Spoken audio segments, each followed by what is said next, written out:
Yeah. Let me know once the recording starts. And we are good to go. You are on. okay, awesome. Well, thank you everyone so much for joining us today. We're super excited to have you. And this is our last and final series of our accessibility across Microsoft, I guess. So we started off with Teams, went to Windows 10, and we're wrapping it up with Office 365.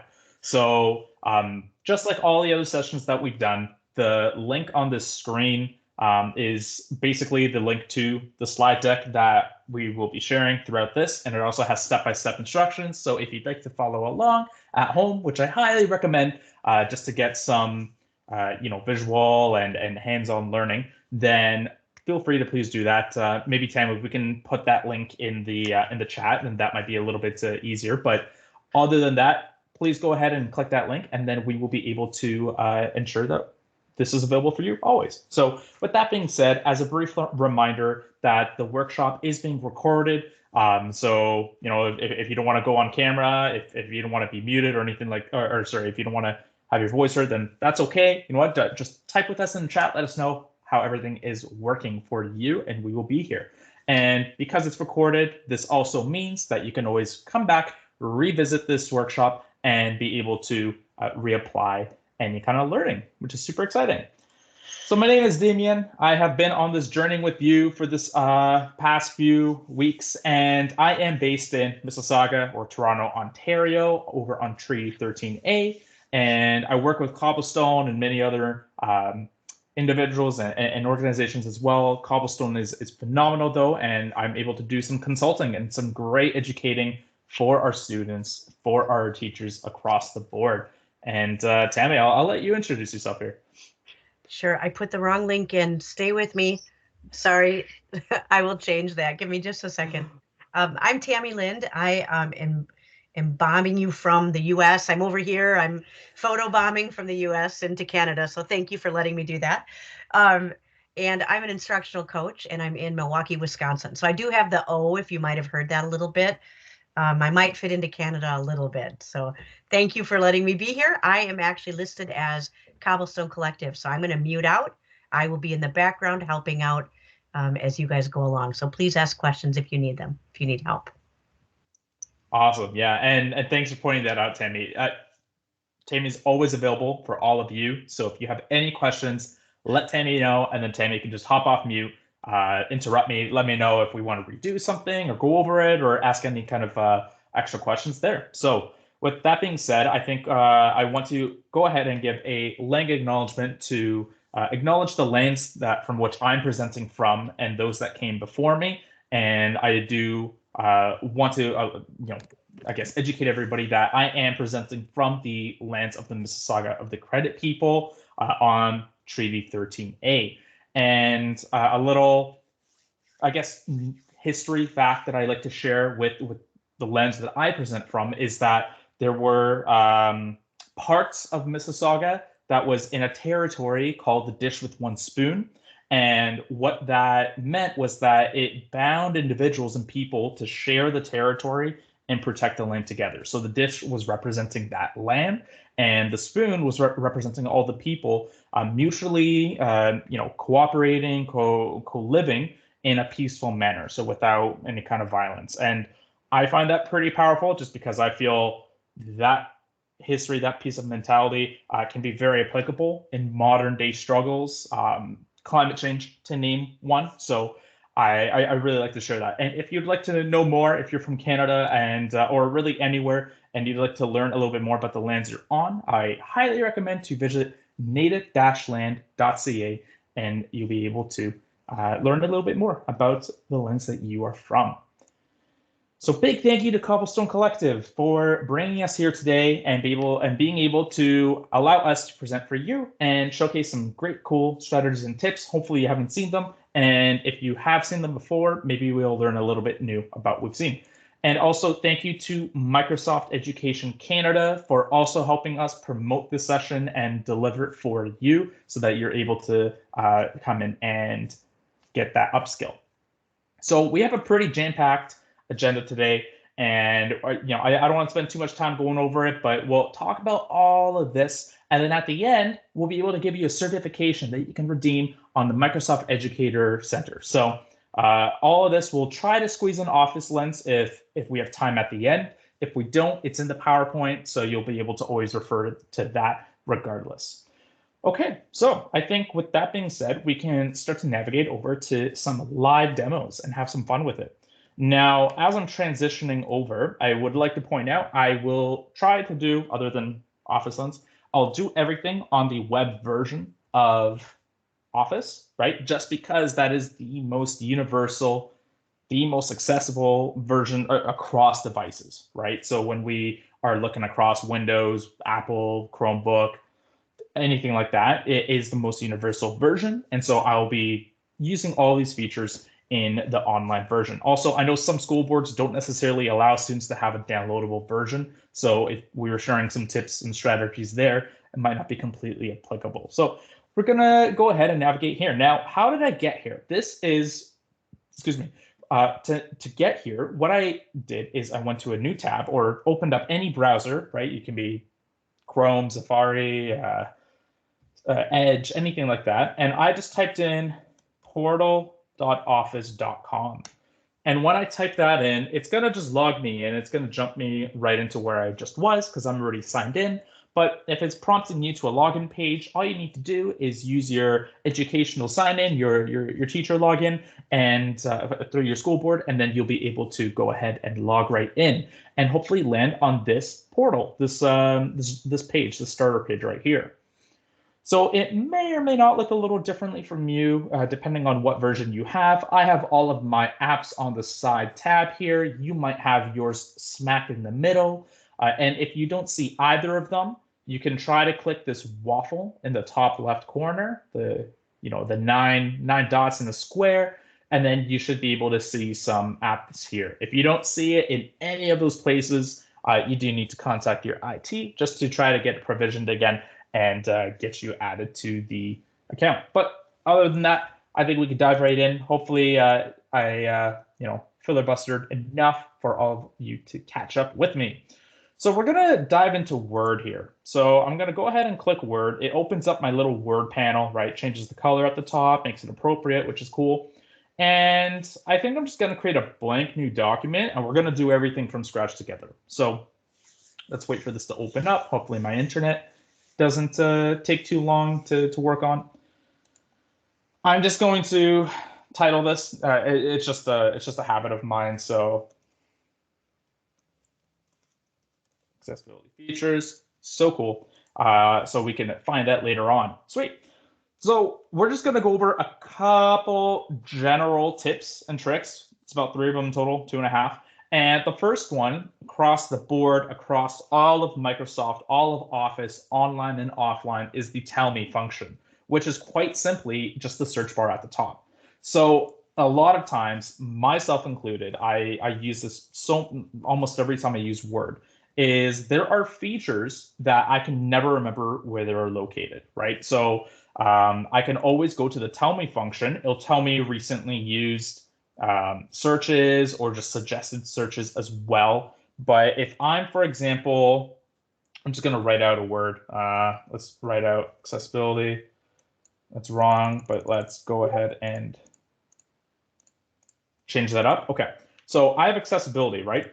Now, if I want to do a strike through, for example, this isn't an accessibility feature. Strike through is just crossing out the line. But as an example, I have no idea where to find it. And many of our students might not have that knowledge as well. And in order to promote that kind of neurodiverse community, we can leverage the search. So I'm going to go ahead and type in strike through, and boom, there it is. So I can just click that. I didn't highlight it. So now that it's highlighted, I can go back, click it, and there we go. Now we have it struck through. So Tell Me is a very quick and easy function that is found everywhere. It's in the same spot everywhere you look. It's always in the top. If you are offline, it might just be a little bar beside the help. So that might be where it changes. Okay, so with that being said, again, I'm going to increase the size here just because we're going to start typing some stuff out. And now let's say we're creating a document, right? We're going to go ahead and just say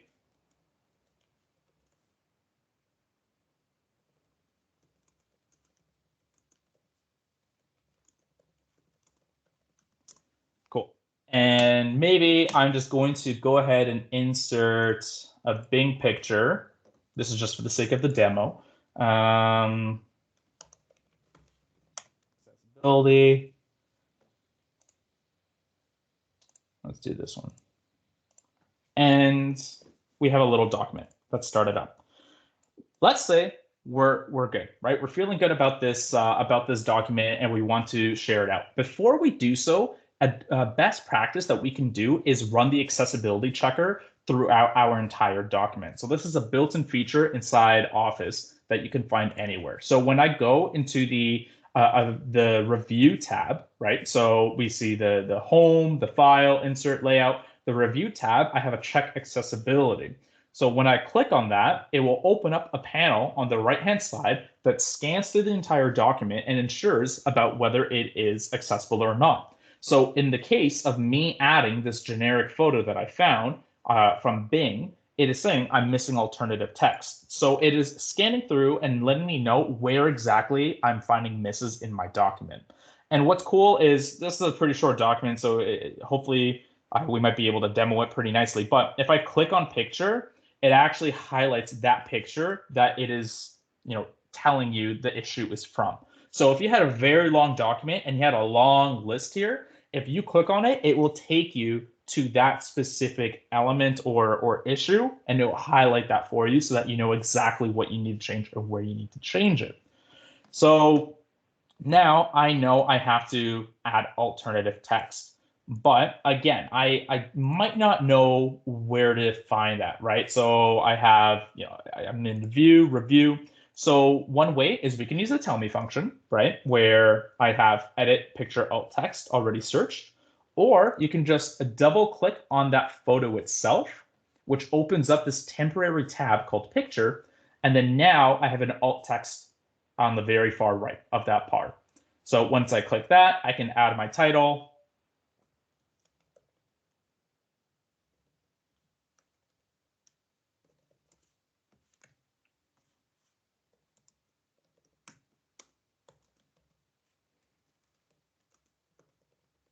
And I can just add in a little alt text just like that, and boom. And we now have our alternative text. And if I go back to review, go to check accessibility, and it runs, we're good to go. So that's kind of our document there.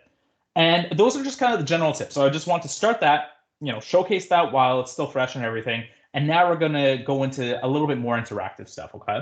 So when we are looking at this document, one very popular tool that has been around for, this specific tool hasn't been around for a long time, but its counterpart to use speech, to use your computer and navigate has been, right? So we have the speech recognition, but specifically inside Office, we have the feature of dictate, which allows you to do speech to text.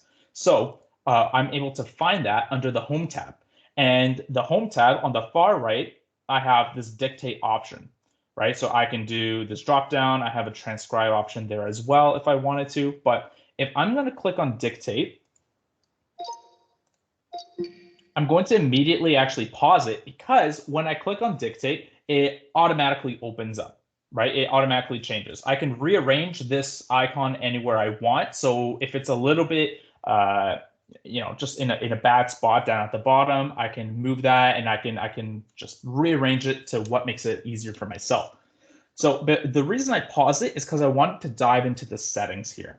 So when I click on the gear icon and I click on the settings, I can now navigate the different languages that it supports.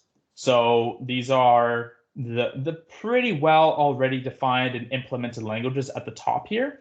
And then these preview languages are still the ones that they're fine tuning and working on and things like that. So we have these, I guess, 20 languages, 25 languages there. I have my microphone. I want to potentially enable auto punctuation, right? And I'll show you what that means in just a second. And let's still keep on filter sensitive phrases. So let's click OK. And now that we're ready to go, let's just go ahead and start talking. So this session is regarding accessibility in Office 365. And it seems I might have forgotten a language. So somehow I changed it to Norwegian. I did not realize that. So let's change that back to English Canada. That's super cool though. So we just saw Norwegian on the spot. Let's try it once more. I thought you were doing that on purpose, and I was like, this is so cool. Usually I've read that on the opposite side. but this is so what we'll do is we'll try it again. Let's show how English works, and then we'll translate. So let's try this again, actually using English, and now we're able to visualize the accuracy of the tool, period.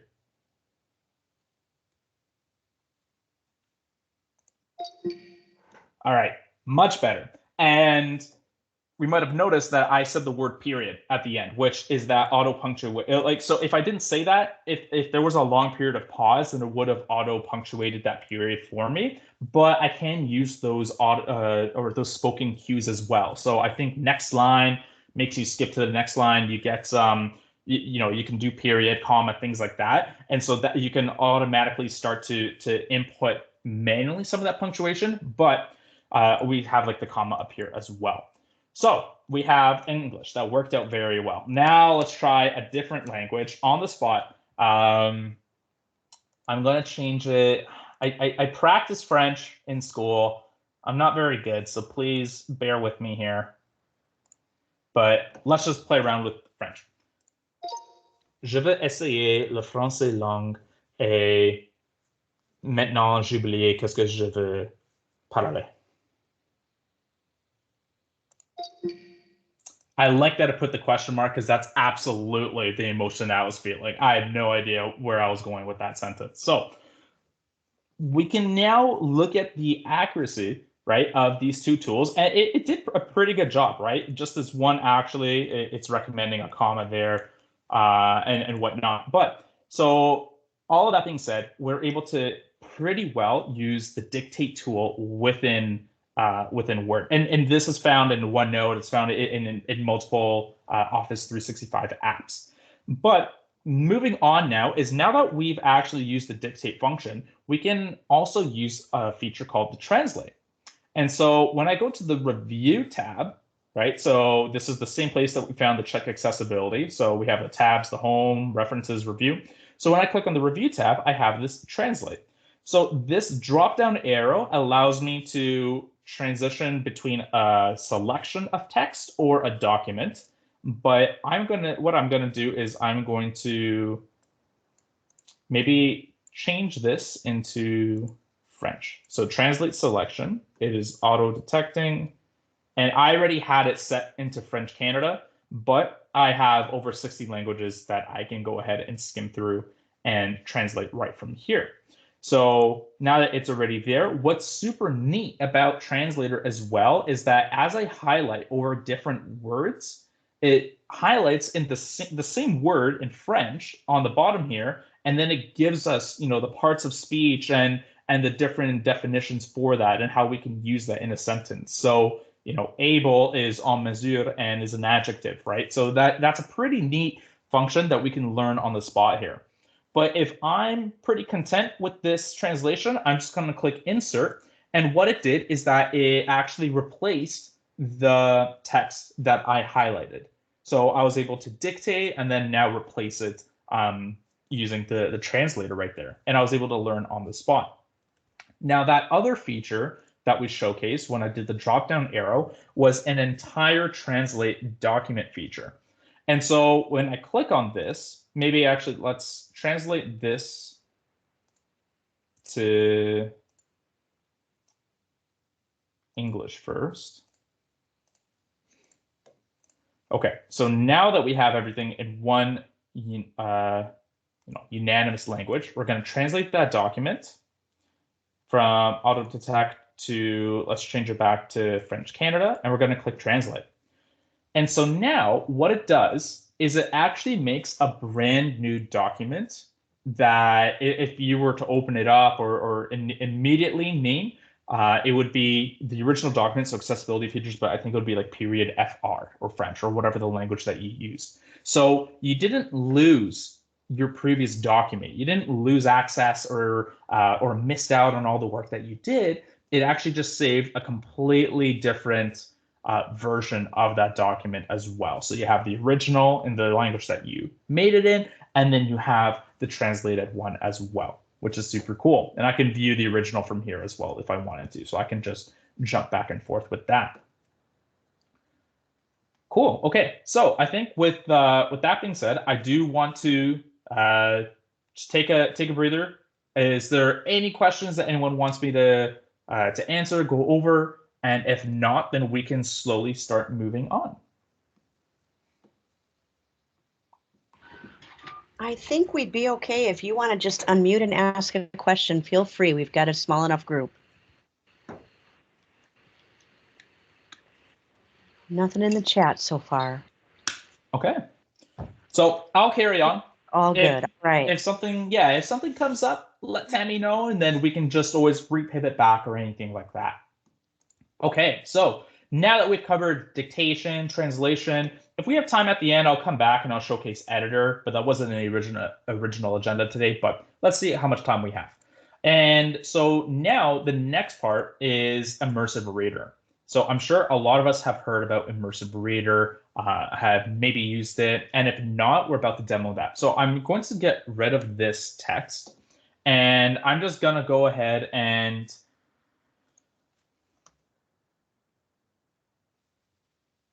I'm sorry, I know it's Wikipedia. I'm just going to get a nice block of text to fully appreciate what we're trying to do here.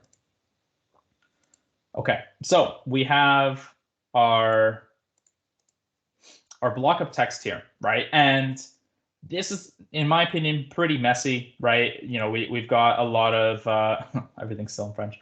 It's pretty messy. We've got a lot of things that's happening, right? It's just there's not a lot of spacing. There's a lot of distractions. So under the View tab, right, and we're now navigating between these different tabs. So we were on the Home, Review, and this time on the View, there's a Reading View and an Immersive Reader. So I'm going to go ahead and click Immersive Reader, and let's observe what happens immediately. And just a split second, it took that piece of text and it completely converted the page in front of me. And so I have some settings that I left beforehand, but let's just turn these off for now, just so we can kind of walk through everything at the one time. So we can notice that there are very minimal distractions. The UI is very minimal. I can still enter a full screen mode if I wanted to as well to completely eliminate even the URL or anything like that. And now that I'm here, right, I'm looking at this text. It's got, it's pretty good so far. But out of these similar and very unique, simple menus, I'm going to start on text preferences, which is the 2 AA's. And right here, the first thing I'm able to do is use a slider scale to visually improve the size of the text. So if I need it a little bit longer or a little bit smaller, then I'm able to go ahead and change that text on a whim, in a jiffy. I have a couple different fonts as well that I'm able to navigate between. So, when you first use the tool, it will be set in Calibri, but I'm able to go into Sitka, Comic Sans. If you work with a younger or elementary kind of grade level, I think Comic Sans is very appropriate just because it resembles handwriting a lot. And so it just might be a little bit easier to pick up on that. And I actually just completely skipped over increased spacing. So this will automatically be on every time you start Immersive Reader, whether it's the first time, unless you turn it off. But that difference is pretty monumental. So this is the same block of text in the way that we were observing that that wording inside Word. So the increased spacing, what it does is that it adds a space in between each letter and each sentence as well, really making it legible and easier to see the word, right? And lastly, within this UI part, we can change the theme or the background of the page as well, right? So for me, I love using a dark theme, and my eyes take like a breath of fresh air whenever I'm able to see this kind of contrast. But some students, they when in school we can either print using a specific hex color, right, and focus on colors for specific students. We can't do hex colors as detailed here, but we do have a general kind of or not challenge, but solutions in terms of different colors as well that students can use. So I'm going to keep it maybe at the sepia theme here. And note, this was what I left it at the last time I used this tool, which means that it saves your settings across your Office platform. So I don't need to always redo these settings every time I'm using it. It saves it and allows me to pick up exactly where I left off the last time I used it. In the middle, we have our grammar tools. And so by being able to select the syllable toggle, we will see these bullet points kind of jump right in between these words. So these bullet points now allow us to break up that word, or allow our students to break up the word, especially bigger ones like accessibility or and another difficult word that you can find. So it really helps out sounding each word out. We also are able to look at the parts of speech. And so pretty powerful tool when we are looking at our elementary grades, maybe ESL students, or we're highlighting different parts of speech with a color of our choosing. So I currently have nouns as purple. If I wanted to, I can change that to like a dark green or anything like that. So I can highlight all the verbs, the adjectives, anything like that within the document, and it helps identify, oh, you know what, I know this is a noun or this is a verb. Now, with that being said, this might not be a solution for everybody, right? Just because of certain students, certain individuals, they might be colorblind. And so this color change doesn't matter, which is why the last toggle here is the ability to show labels. And by toggling labels, we are be able to see these the beginning of the word. So the noun, verb, we have adverb and adjective because those are pretty similar, and they are on top of each word in the same color. So now we're able to see the actual parts of speech and how they're labeled above each word, and not just rely on the color themselves, which is pretty powerful. And lastly, moving over to the reading preferences, I'm able to select a line focus. And so what this will do, I can currently choose between 1 line or 3 lines. But if I go ahead and click that, it will now focus, in this case, 1 line at a time as I'm reading. And so I can focus on just the line that is highlighted and not really pay attention or get distracted too much by the block or body of text surrounding the line that we are trying to read. Again, we can change that size. So if we want to change it to like 3 or 5, then that is definitely doable as well. I think depending on the size of your text, you also have the option of going up to 5 lines. So that just depends on what you're reading at that point. But with the line focus now there, we also have a partnership with Boardmaker inside of Immersive Reader. And so what they have done is they've added a picture dictionary inside of our Immersive Reader. So I think I showed it before, right? Where considered, I get a different variation of pictures that students might relate to, or that's how they might think. If I click on devices, for example, I get an assortment of devices. So, I get what looks like an Apple Watch or smartwatch here, in addition to a phone or a PC, right? Or a computer. So there are a lot of different ways that a word can be interpreted by students, and Boardmaker really does a great job to be able to associate different words with different ideas. One example that I like, it's not in here. I didn't, but actually I can probably easily write school and then just click Immersive Reader again. So I really like the example of school because when I click on this, I get the picture of a classroom interior, right? I get the picture of the actual building of a school, or maybe just the administrative building, anything like that. So we get the two I would consider traditional examples. But lastly, we also get a school of fish. And I remember first seeing that and just completely forgetting that a school of fish existed, right? And that's a really good way. Maybe our students had just, I don't know, watched Finding Nemo, or just the way that they interpret school might be different, and it's not necessarily the wrong way. And so that's what Boardmaker allows us to do visually. And lastly, we're able to translate this this text. So I can do it by word, right? But first I need to choose the language. And very similar to the translation that we saw in Word, we're able to have that same option in Immersive Reader as well. So there's definitely over 60 languages that we're able to choose from in order to translate to. A little fun fact, if you're in Canada, is we have English Canada, we have French Canada, and we also have Inuktitut. So we have the native language that individuals up in Nunavut speak as well, which is kind of cool. It's really great, especially if you're doing like a language course or a Canadian geography history kind of lesson as well. But I'm going to go ahead. French seems to be the theme for me today. So I'm going to go French Canada, and it automatically selects by word. So I can go ahead and go to consider it again, and I see the French considéré. And I can also click on this word, and it will read it out to me. Considérer. In that accent, right? Which is pretty great. Now I can go back and translate this entire document. And within a couple seconds, we have this entire document translated in the blink of an eye.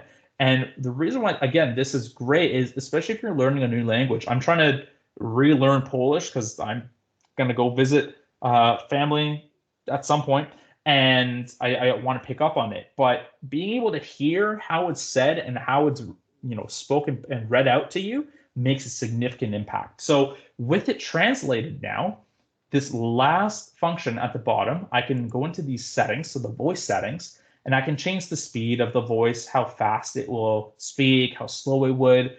We have just a kind of basic selection of male and female voices, and then I can click play. L'accessibilité dans le sens considéré ici se réfère à la conception de produits, d'appareils, des services ou d'environnements de manière à être utilisés. So I think I shared my desktop audio, and I think that went well. But that's pretty great. And being able to have that read out to us in the speed that we want, and using all these tools phenomenally, and just very powerful tool that I love sharing. Cool. And by the way, Immersive Reader is found in just about every corner of Office as well. So you can find it in Word, in OneNote. You can find it in Outlook. You can even find it in Minecraft. So if you're playing Minecraft Education Edition specifically, then it is found in the boards, right? So you can click on a board and then open up the Immersive Reader and have our students read within that game client as well. So it's definitely made progress in and around. And I'll even show it in Office Lens later on today. Okay, so with, again, that being said, that was a big feature that I generally spend time on. So if there are any questions, anything that we wanted to go over once more, let me know. I'll take a very quick pause just to see if everyone's still kept up to date or following along at home. And if not, then we can continue on and we'll pivot over to PowerPoint.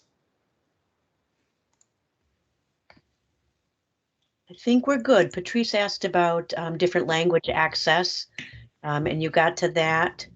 So let me see. Oh, there might be one other question coming in. Tammy's all good. All right, I think we're good. Yeah, awesome. And just to, I guess, quickly circle back on the languages, not every language in that list is completely supported. They just didn't break up the preview versus selected languages. It's easier to list in alphabetical order, but I would probably confidently say like 75% of those languages are able to be translated. So just bear that in mind. Not every language has the full support yet, but they are working to implement that consistently on a routine basis.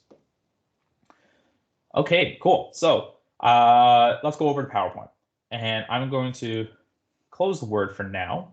We're going to open up this demo deck that I already started, or actually, you know what, on the spirit of doing things fresh for the presentation, let's just open up a new PowerPoint.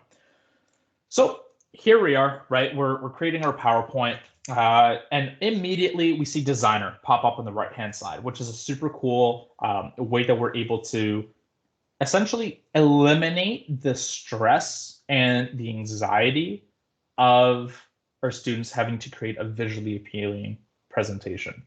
That was something I personally struggled with a lot in school, was I can get the content in it, I can't make it look good. And so Designer allows us to have these options to, promote and have a nice looking presentation. So again, let's maybe just write about technology in the classroom. So that's our topic for this. And we can notice that the Designer actually adapts. It uses artificial intelligence to adapt, to the word or the subject or the topic that we begin typing in. So now these recommendations are completely new. So I can maybe select this. And that looks pretty clean, right? So I'm gonna probably go ahead and stick with that. And now I'm going to insert a new slide. And it is maintaining the same design level, right? Even though it doesn't have the exact picture, we can notice hopefully that this looks a little similar in terms of the aesthetic, like this dash over here. So that's just the aesthetic of the design that we chose as the beginning. But if I wanted to talk about, I don't know, different assistive technology tools, right? And maybe I'm going to start making bullet points. So we've got Immersive Reader, we've got Dictate, we covered Narrator last week. What else can we throw in here? Subtitles. And I like what's happening here is we can do these cool little animations. Actually, that worked out really nicely, but I don't think I want to do that specifically. So I'm gonna name it like this, Subtitles, and let's do one more. Let's do Office Lens, cool. Okay, so now that we are, completed our presentation, right? What some students now need to do, especially if we're marking them on the content and how they present and the effectiveness of it, is they need to practice, right? And this can be a pretty nerve-wracking experience for some students. If you don't have someone to practice with, if you don't have a pet or just anything like that, it is a very new reality to realize. So what PowerPoint has is this is actually only in PowerPoint Online, so you can't find this in desktop PowerPoint, is they have a tool called Rehearse with Coach. And so I'm going to demonstrate that in just a second. Before I click Rehearse with Coach, we can notice the little drop-down arrow beside it. And what this does is it gives us coach settings. So I can select what I want it to specifically, look for in my delivery. I can go into content. And basically, for me, I want to check everything off. I won't check body language simply because, and we could check body language here as well, but because my camera is being implemented for the recording for the Teams meeting, that's why it won't actually work with the coach rehearsing. So I can't showcase that, but I'll explain it as we kind of walk through it. So with that said, I'm going to go ahead, click Rehearse with Coach. It will start my presentation from the beginning. And once I'm ready, I want to make sure that real-time feedback is checked and I start rehearsing. So I am talking about technology in the classroom, okay? And maybe I want to give like an intro, and we have a little suggestion here that I'm using a filler word. I'm using ums a lot, and it'll probably pop up again because I just said it. Cool. So I'm getting live feedback that I'm using too many imbalablas.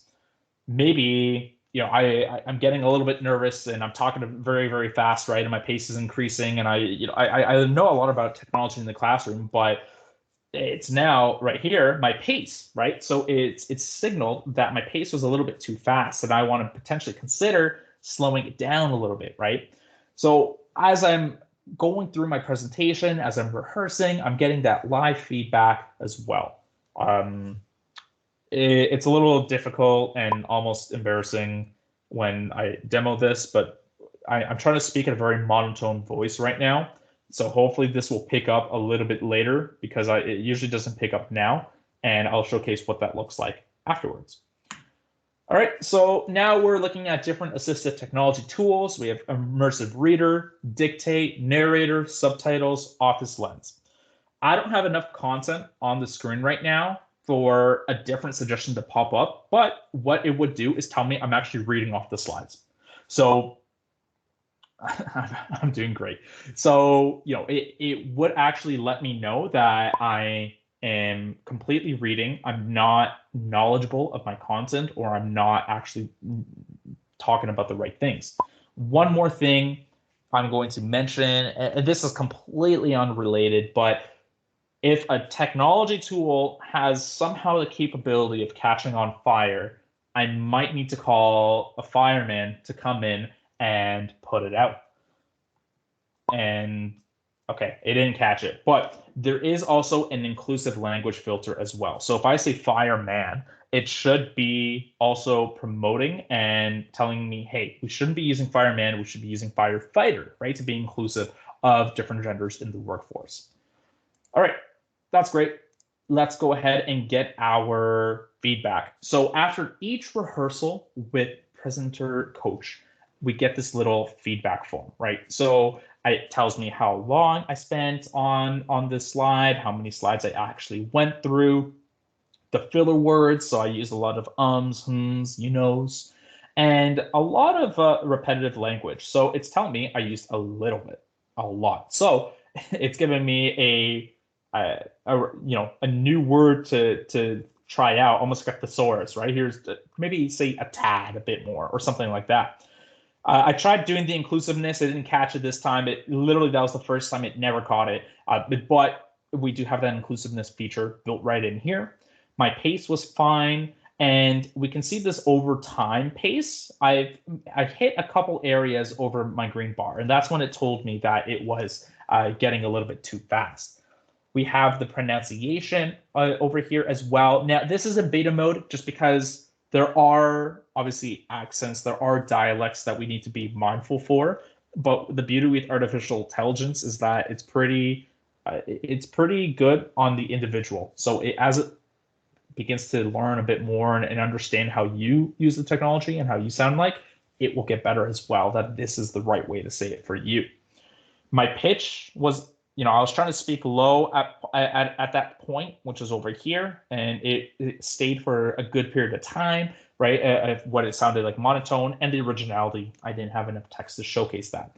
Had I clicked body language, it would have used my camera, and it would, on the right here, it would have pushed everything to the side, and it would be on the right, give little snapshots, and it will tell me how I use my body language, if I did it effectively. Was I, cross-armed, or was I a little bit closed off? Maybe was I leaning too far away or too close to the camera, right? What was my distance towards the camera? So it will recognize the body language as well if the student or the individual is comfortable using the camera, and be able to give you prompts and suggestions for that as well, which is super cool and powerful. Lastly is presentation day, right? Our student has made the deck, they rehearsed it, and now it's time to go up in the classroom if they're in person and present it. One way that we can always, and should at a default be used when using a PowerPoint, is going ahead and implementing live subtitles. So these subtitles, we can choose between spoken and subtitle languages, right? So the spoken language, we can have English. You have these 20 languages here for spoken languages.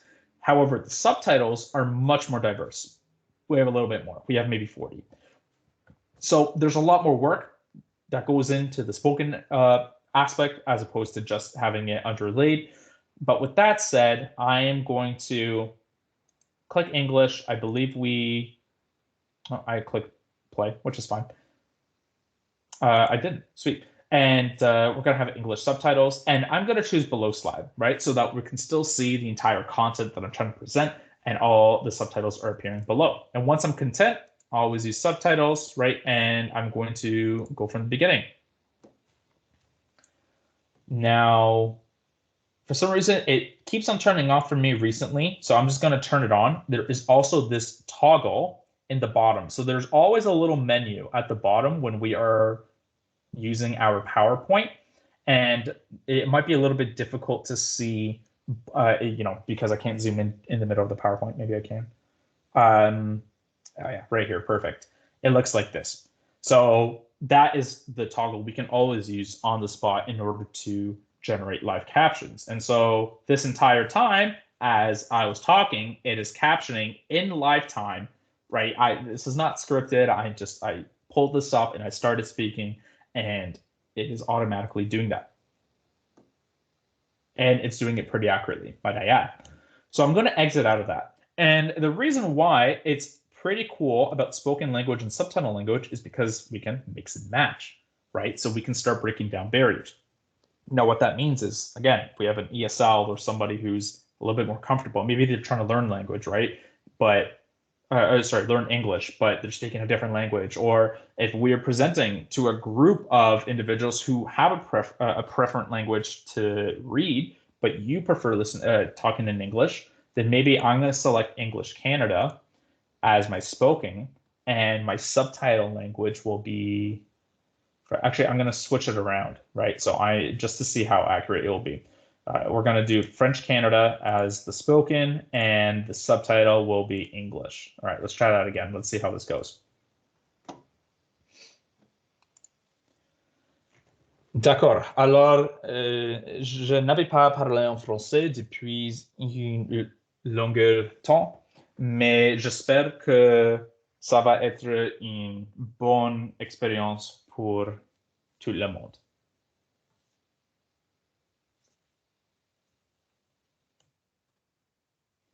All right, that ended up being a lot better than I thought. I wasn't using proper adjectives, it just, grammar and things like that, but that ended up being pretty well and pretty significant, which is great. So that's how we're able to use those live captions and have them always implemented into our PowerPoints as we're presenting. Okay, so we have 12 minutes left, and the last thing I do want to go ahead and showcase is Office Lens. So I have my phone plugged in over here, and in just a moment, I'm going to share the screen on my phone, and I'm going to show you Office Lens. If you've never heard of Office Lens before, then it is a free app that you can download on both iOS and Android, and it essentially it integrates into your Office account. And there's some really cool new features. These came in maybe the last 3 months because I didn't see them before, and it's pretty great. So what I'm going to do is I'm going to go ahead and request to share my screen.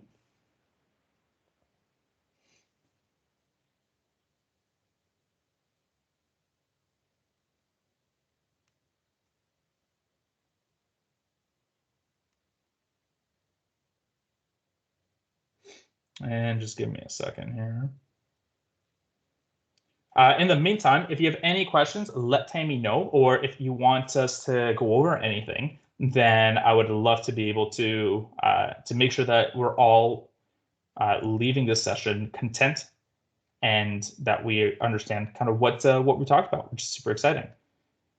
And I'm going to put the MEC code that you mentioned, and I will also be putting in an evaluation link in probably about 5 minutes or so while we're just waiting for that. There we go. Perfect.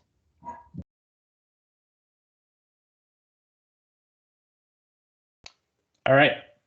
So now that we have Office Lens, generally when you first start the phone, it will also have a panel of your photo library from your photo library. So you're able to choose photos you may have already previously taken or anything like that, and leverage it. So right now it's looking for a whiteboard, but I can go through at the bottom. There's like a slider scale, or I can just click. I can scan documents, whiteboards, business cards, things like that. So if I went ahead and wanted to scan a document, it has that little orange barrier that it's looking to go. So maybe I'll do it at a bit of an angle. I'm going to take a picture of that. And so now I took a picture, and I'm able to use these slider scales to adjust the photo, or where I want to crop out the rest. So I don't need these extra slides. Maybe if there's extra text over there that I didn't want, I can crop that out.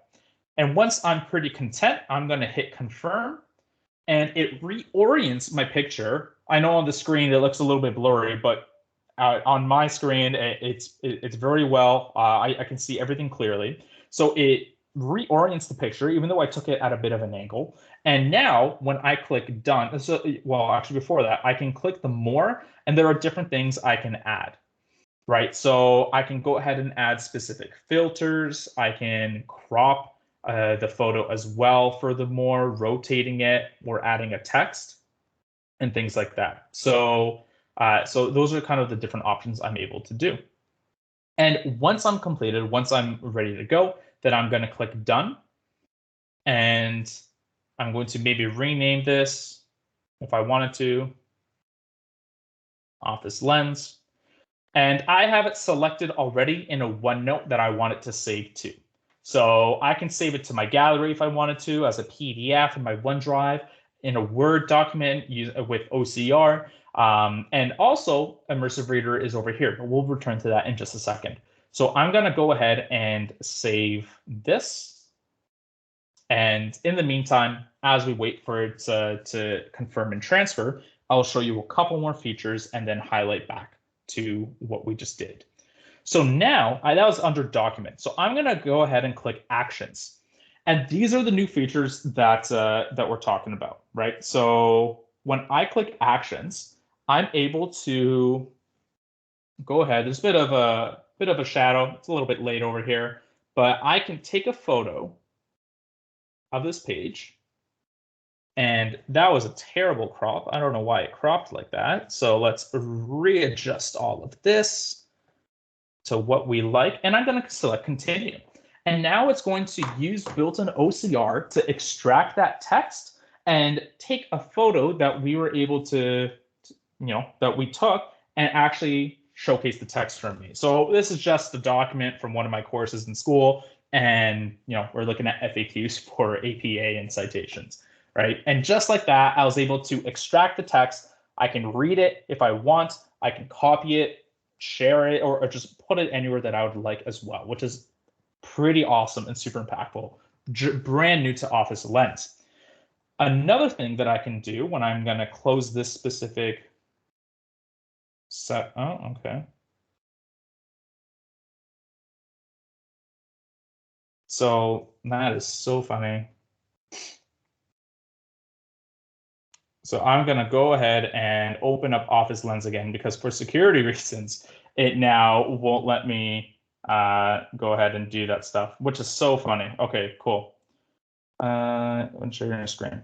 All right, well, and so the last thing that I want to showcase that was there is when I was in Office Lens, under Actions, if I took a, oh, because I need to get rid of this, I think, delete. All right, well, that's okay. I'm going to have to look at security measures later on. But the last thing I was going to showcase is under Actions. Had I gone into Actions, I would be able to go ahead, take a photo the exact same way that we did, and it would immediately open up Immersive Reader. So there's like a scroll function that we can change different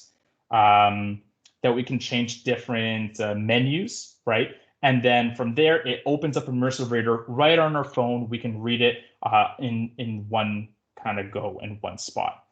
So I'm going to go ahead and now take control of sharing for me. Okay, so a little unfortunate that security has decided to destroy that demo there, but that's okay. And one more thing that I wanted to showcase, what happened to that photo that we took earlier when I opened up my OneNote. So I specifically saved it in this demo book. I was just testing this out earlier today. This is not it. This is it, the one that we just did now, right? So we can see at 7:52, and this is the picture. So what's potentially neat, if this works, is I can use Immersive Reader on that picture. So it lost a couple letters over here, but I'm able to use this built-in OCR reader. So in the background, right, the Immersive Reader, the tool, Microsoft is reading the actual text in the paper, and I'm able to open up Immersive Reader on that photo and then use Immersive Reader just like that as well. Obviously, there are a couple different missed words or letters just because, well, it's coming from a potentially blurred photo, but other than that, that is a pretty awesome, also new feature because Immersive Reader wasn't able to do that before. Okay, so we covered a lot. Tammy went ahead and provided the code, but I'm just gonna kind of run right through this this deck here, and this is the code for you that you can redeem on our Microsoft Educator Center today. And if you don't know what that is, it is just a global community for educators and for teachers to be able to go ahead and input their achievements, their accomplishments, your upskilling that you're doing. So I very much more than welcome to you to take this code, put it on, and also make it as a personal account. If you've never made an account on there before, I recommend making a personal account just because it will help you take your accomplishments with you as you move on as well. So with that code, and on the Microsoft Educator Center, we've also included a couple different links or different courses that you can take as well. So if you are looking to add a couple more courses to your PD, right, and there's a certain amount of hours you want to complete or do per week or anything like that, then these are some great tools and options for you to leverage and navigate that. So that is super cool, and definitely recommend for you to go ahead and do that. So thank you so much. If you have some time, please, it takes no more than 2 minutes. Please leave us a feedback or a review of how we did in today's session. I would love to hear from all of you and see what can we improve next time. Is the timing good for you? How is the content? Anything that you'd like to share with us, much appreciated. And if you have any help needed or any issues, difficulties, tech, whatever the case may be, we have a team at Cobblestone here that will always be on call to answer your questions. So you can email help@cobblestonecollective.ca, and then we are able to generally help you in a pretty quick turnaround period. So anything whatsoever, feel free to go ahead and email us. But I'll leave the last 2 minutes again